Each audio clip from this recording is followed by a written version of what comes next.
और चलिए ब्रेक के बाद सीधे रुक करेंगे राजधानी भोपाल की ओर, जहां मुख्यमंत्री डॉक्टर मोहन यादव गुरु गोविंद सिंह के प्रकाश पर्व में शामिल हुए हैं। संबोधन जारी है। साइड में यार भैया मत्था तो टेकने दो, किसी को दर्शन बहुत करने दो। उज्जवल परंपरा नहीं लग रहा है, हम यहाँ रह नहीं रहे हैं। भैया देश आप के तो मत्था टेकने दो, जो आए स्वाभिमान को, देश की संस्कृति को विदेशी आक्रांताओं के खिलाफ अपने पूरे परिवार को कुर्बान कर देने की गुरु महाराज की ये जो पूरी उनकी जीवन यात्रा है, ये हम सबके लिए प्रेरणादायी है। थोड़ा वैसा आप इधर हो जाइए, आमतौर पर आप इधर हो जाइए। बड़ा कठिन जाता है। महज 44 साल की आयु में गुरु महाराज ने बचपन से लेकर अपने पूरे परिवार की कुर्बान यात्रा देखी और खालसा पंथ की स्थापना भी की। हमारे लिए धर्म मार्ग पे सात्विकता के माध्यम से परमात्मा को याद करते हुए अपने जीवन को जीने के लिए हमारे सभी गुरुओं ने जो प्रमुख मार्ग दिखाया है, लेकिन अगर दुश्मन अपनी नीयत से, अपनी छल से, चालाकियों से खिलाफ जाता है तो पंथ बना करके, हथियार उठा करके भी लड़ना, ये बहादुरी के साथ अपने देश की रक्षा के लिए आवश्यक है। ये गुरु महाराज ने सिखाया। अपने पिता की शहादत देने के लिए भी प्रेरित किया, खुद के बच्चों को भी कुर्बान किया और स्वयं का भी एक अपने जीवन में 1699 में जो खालसा पंथ की स्थापना करते हुए जिस प्रकार से उनने पूरे देश और दुनिया के सामने अपने धर्म, संस्कृति, इतिहास को बचाने का जो प्रयास किया, वाकई वो अतुलनीय है, अद्भुत है। हर युग में, हर काल में, हर समय आपकी पूरी शहादत याद रखी जाएगी और जिस ढंग से वाकई क्या आपका भाग्य और क्या भारत का भाग्य, या अपने परिवार को कुर्बान कर देना, ये केवल बोलने की बात हो सकती, करते हुए आंखों से देखना।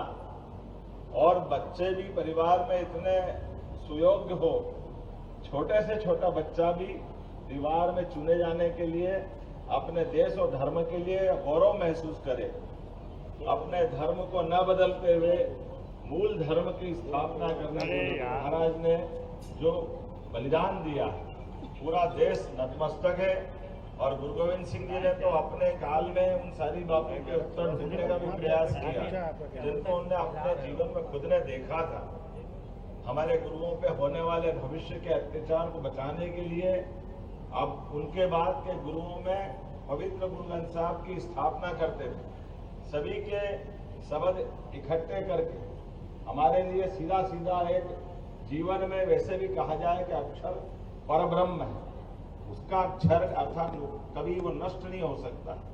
तो पवित्र बोले गए वचनों का संग्रह करना, उस संग्रह करे हुए शब्दों के आधार पर दुनिया को अपने मार्ग से परिचित कराना, ये एकमेव मार्ग हो सकता है, वो खालसा पंथ का मार्ग है। मैं गुरु गोविंद सिंह जी के प्रकाश पर्व की इस बात को एहसास भी करता हूँ कि परमात्मा के हाथ में जन्म मृत्यु, लेकिन जन्म मृत्यु के दौर में अपने जीते जी जिस प्रकार से उन्होंने जीवन जिया, वो हर युग में, हर समय, हर काल में पूजनीय रहेगा, आदरणीय रहेगा, हम उनका सम्मान करेंगे। मैंने घोषणा भी की है कि हमारे साहित्यकारों के बलिदान को हमारे स्कूल एजुकेशन के पाठ में शामिल करते हुए पाठ्यक्रम के हिस्सा बनाते हुए सबको जानकारी देंगे। और जैसा कि यशस्वी प्रधानमंत्री श्रीमान नरेंद्र मोदी जी ने निर्णय लिया कि बाल दिवस मनाया जाए, तो शहादत से बढ़ के, बालकों की शहादत से बढ़ के कौन सा दिन हो सकता है। इसलिए सच्चे अर्थों में लोकतंत्र की रक्षा के लिए देश और दुनिया के सामने बाल दिवस बताने के लिए दुनिया में कोई रिकॉर्ड ऐसा नहीं है जो हमारे साहिबजादों ने अपने बलिदान से दिखाया। वाकई मैं माननीय नरेंद्र मोदी जी को बधाई देना चाहूंगा। और उन्होंने तो ननकाना साहब के लिए कॉरिडोर से लेकर के कितने प्रकार के काम किए। ये वो सारी चीजें हैं जो वास्तव में आज़ादी के समय गुरु नानक देव जी का जन्म स्थान अपने यहाँ रख सकते थे, लेकिन नादान लोगों ने उसको पाकिस्तान का हिस्सा बनाया, जिनने जीते जी सदैव इस बात के लिए भारत की आज़ादी के पहले से आने वाले संकटों को पहचान करके समूची संगत के सामने सुमार्ग रखने का प्रयास किया। आज के इस अवसर पर अगले साल के आप कोई कार्यक्रम बनाने की बात कह रहे हैं। निश्चित रूप से हम उन सारे कार्यक्रम में सरकार के माध्यम से भी शामिल होंगे। मेरा सौभाग्य था, कल भी मैं खुद कल भी शामिल हुआ और आज भी शामिल हुआ। मुझे लगता है कि ऐसे अच्छे कार्यक्रम में जब हमारे लिए गुरुद्वारा में आने का मौका मिले तो ये तो परमात्मा भाग्य देता कि ये मौका मिलता, गुरु महाराज की कृपा है। जब भी मौका मिलेगा मैं जरूर आऊंगा और अपनी ओर से पूरी सरकार के माध्यम से जो जो आप चाहोगे वो सब करेंगे, आपके बताए मार्ग पर चलते रहेंगे।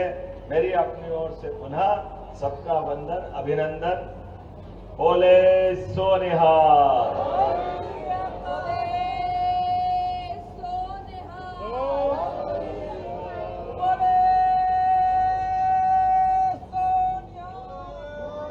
गुरुद्वारा पंथ के प्रधान साहब सीएम साहब को सम्मानित करेंगे। बोले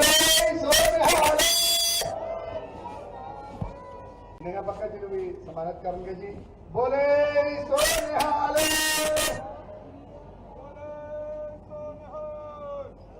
श्री अकाल। हम तहे दिल से धन्यवाद करते हैं हमारे माननीय मुख्यमंत्री जी का, मोहन यादव जी का, जो इन्होंने अभी हमें आश्वासन दिया, उसके लिए बहुत बहुत धन्यवाद। एक छोटी सी